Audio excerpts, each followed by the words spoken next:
Here's the bottom line.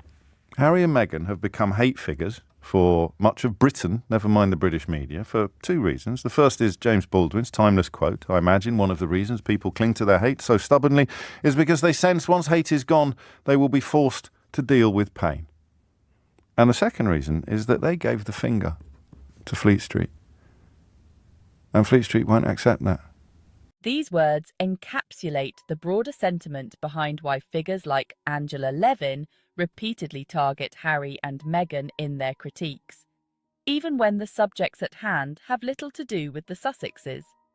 A prime example of this occurred in the wake of the recent video released by Kensington Palace, where William and Kate announced Kate's recovery from chemotherapy. And as I said just before, we went on that Prince William kissed her in public, which, as you said, the Queen would never have allowed. But it's opening up for him. He's so different. When you compare the two brothers, he's had a wonderful wife who has brought out the very best in him. Angela Levin remarks position William as opened up by Kate, in contrast to Harry, who she claims has been closed up by Meghan. This narrative is not just disingenuous.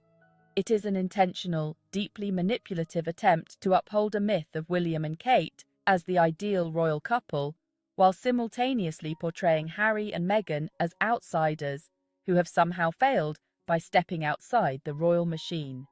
However, Levin's assertion that Kate has opened up William is difficult to reconcile with the evident discomfort he displays in the video. A body language expert noted, "His eyes appear to give away some underlying discomfort." While Kate has eyes closed, fully leaning into the closeness of the moment, William's eyes dart upward and outward several times, as if he's somewhat uncomfortable underneath it all, and perhaps looking for an escape. The imagery in the video, laden with idealized depictions of family and love, feels contrived rather than heartfelt. Kate, the ever-perfect figure of grace, is filmed holding hands with William and their children in sun-dappled fields, an almost nauseatingly perfect tableau of family unity. And yet, beneath this polished surface, William's discomfort is palpable. He is trapped in a carefully choreographed PR move rather than an authentic expression of vulnerability. Angela Levin's praise of William's supposed emotional evolution doesn't hold up under scrutiny, because it's clear that the emotional connection she claims has developed is a facade for public consumption. William hasn't opened up. He was performing. What's even more egregious is that Levin's commentary is a thinly veiled attempt to vilify Meghan and Harry, once again drawing false comparisons between the two couples.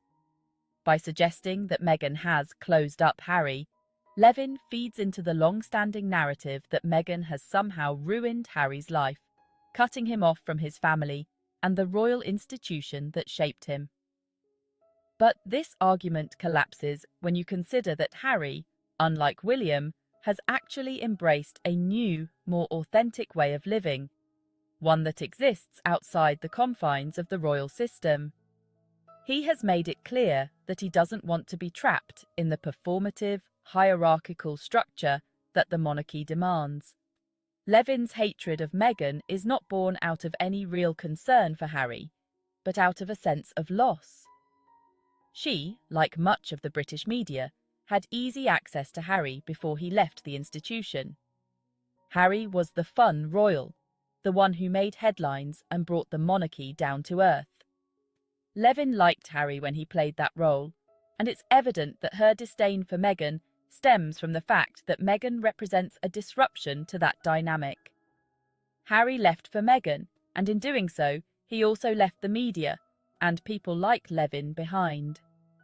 Baldwin's quote comes into sharp focus here. Levin's hate for Meghan is a way of avoiding the pain of losing Harry. She can't accept that Harry made a conscious decision to leave, so she projects all of her anger onto Meghan instead. James Obrien also offers a second, equally powerful reason for the public's hatred of the Sussexes. They gave the finger to Fleet Street, and Fleet Street won't accept that.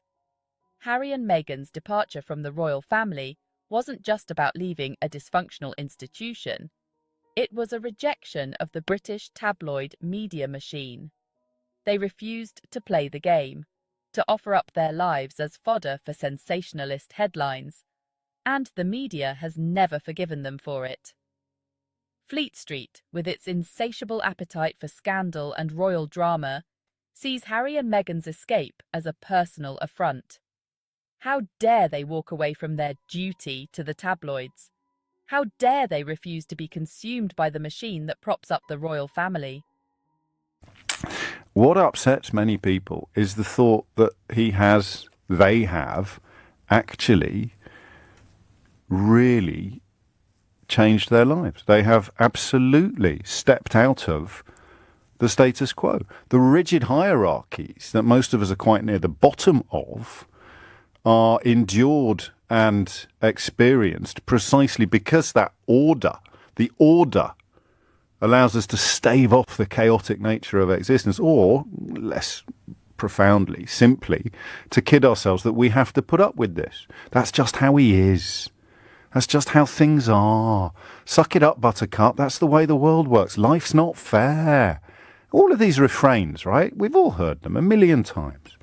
I think Prince Harry's turned around with her help and said, actually, I don't have to do this anymore. But Obrien touches on something even more profound. What truly upsets the British media and people like Angela Levin is the fact that Harry and Meghan have changed their lives in a way that most people can't fathom. They stepped out of the rigid hierarchy that defines British society, and in doing so, they proved that you don't have to be a prisoner of that system.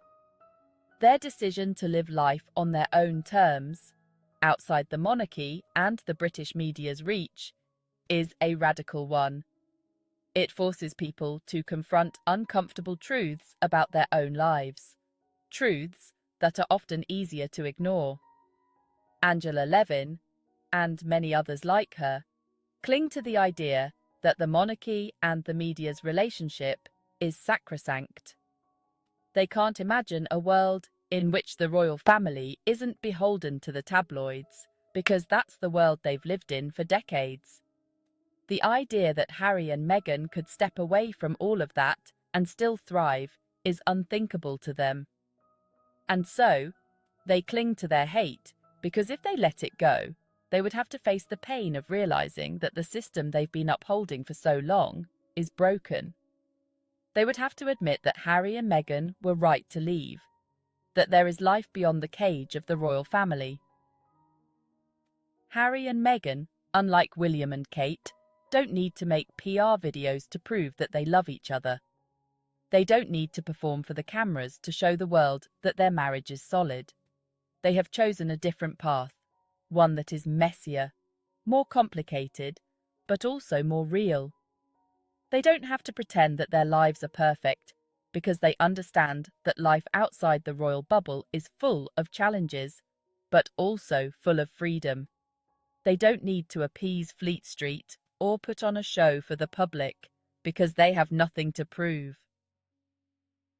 Ultimately, Angela Levin's critique of Harry and Meghan says more about her than it does about them.